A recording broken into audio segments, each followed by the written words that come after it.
કળિયુગ કેવો છે? આ કાંટાની વાડ છે. આપણે ખેડૂ કરે ને કાંટાની વાડી, શું કામ? રક્ષણ માટે. ખેતરમાં આપણે કામ કરતા હોઈએ, એમાં કાંટાની વાડ પાસેથી હાલો એટલે એનો કાંટો ક્યાંક પગમાં વાગે, બરાબર ને? એમ કળિયુગ છે એ કાંટાની વાડ છે. ત્યાંથી નજીકથી હાલ્યા, એની વચ્ચેથી હાલ્યા એટલે કાંટો વાગશે, અને કાંટો વાગશે એટલે શું થાય? કપાહી થાય. હવે તો કપાહીઓ નથી થતી, પેલા થતી હે ને? અને કપાહી થાય પછી હાલવામાં તકલીફ થાય. ભક્તિનો માર્ગ હોય તો એ ભલે, ને અધ્યાત્મનો માર્ગ હોય તો એ ભલે, પણ જેના જીવનમાં કંઈક કામનો કાંટો, કંઈક ક્રોધનો કાંટો, ક્યાંક લોભનો કાંટો વાગ્યો ને પછી હાલવામાં તકલીફ થાય. તો શું કરવાનું મહારાજ?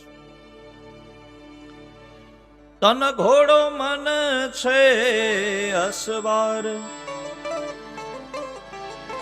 સંતો ભાઈ હે જીતન ઘોડો છે મન સવાર, મન છે અસવાર. આ મન છે એ અસવાર છે, તન છે એ અશ્વ છે.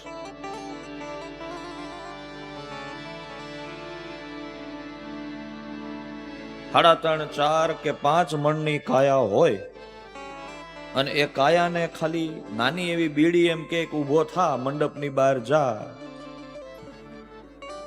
એટલે 5 મણની કાયાને કે 3.5 કે 4 મણની કાયાને એક નાનકડી એવી બીડી મંડપની બહાર લઈ જાય. સમજાય છે?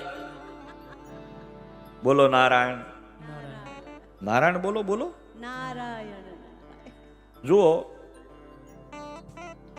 બ્રાહ્મણનો દીકરો તમને કથા સંભળાવે તો એનું થોડું ઘણું માનવું જોઈએ ને તમારે, કે ન માનવું જોઈએ? માનશો? આપ સૌને મારી એક વિનંતી છે. કથાના પહેલે દિવસે 7 દિવસ કથા હાલે ને ત્યાં સુધી શક્ય હોય તો ભગવાનનું નામ રામ રામ રામ, કૃષ્ણ કૃષ્ણ કૃષ્ણ મનમાં લેતા રહેજો.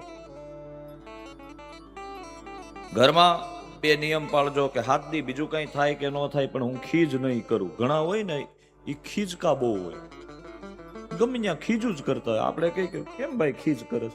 બસ ખીજ કરવી જ. ક્રોધ કરવો, જેટલો તમે ક્રોધ કરો ને એટલા તમે ભગવાનથી છેટા જાઓ છો. ખીજ કરવાની